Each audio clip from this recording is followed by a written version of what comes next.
സംസ്ഥാനത്തെ മെഡിക്കൽ കോളേജുകളിലും ജനറൽ ആശുപത്രികളിലും ഹൃദയ ശസ്ത്രക്രിയ ഉപകരണങ്ങളുടെ വിതരണം നിർത്തി. സർക്കാർ കുടിശ്ശിക നൽകാത്തതിനെ തുടർന്നാണ് തീരുമാനം. 19 ആശുപത്രികളിൽ നിന്നായി 143 കോടിയിലേറെ രൂപയാണ് ലഭിക്കാനുള്ളതെന്ന് വിതരണക്കാർ പറഞ്ഞു. പ്രശ്നം പരിഹരിച്ചില്ലെങ്കിൽ ഒരാഴ്ചയ്ക്കകം ആശുപത്രികളിൽ പ്രതിസന്ധിയുണ്ടാകും. ഷിത ജഗത്തുണ്ട് വിവരങ്ങൾ നൽകാനായി. ഷിത, ഈ ശസ്ത്രക്രിയ ഉപകരണങ്ങളുടെ വിതരണം നിർത്തുന്നത് പ്രത്യേകിച്ച് പാവപ്പെട്ടവരെ അടക്കം വലിയ പ്രശ്നത്തിലാക്കുന്ന വിഷയമാണ്.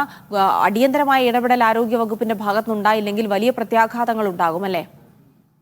തീർച്ചയായും ജിൽസി, ആരോഗ്യവകുപ്പ് അടിയന്തരമായി ഇടപെടേണ്ട ഒരു വിഷയമാണ്. അതിൽ പറയേണ്ടത് വിതരണക്കാർ ഇതുമായി ബന്ധപ്പെട്ട് പെട്ടെന്നൊരു ദിവസം അവർ നിർത്തിയതല്ല.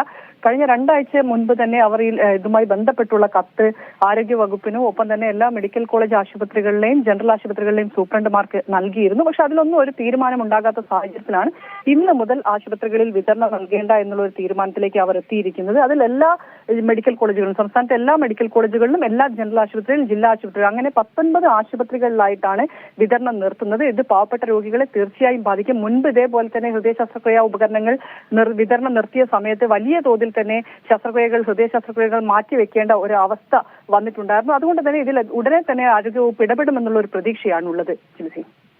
ശരി, എന്തായാലും വളരെ അടിയന്തരമായ ഒരു ഇടപെടൽ ആരോഗ്യവകുപ്പിന്റെ ഭാഗത്തുനിന്നുണ്ടാകേണ്ടിയിരിക്കുന്നു. കാരണം ഹൃദയ ശസ്ത്രക്രിയ ഉപകരണങ്ങളുടെ വിതരണം നിർത്തുമെന്ന് നേരത്തെ തന്നെ വിതരണക്കാർ അറിയിച്ചതാണ്. 143 കോടിയിലേറെ ലഭിക്കാനുണ്ട് എന്നാണ് വിതരണക്കാർ പറയുന്നത്.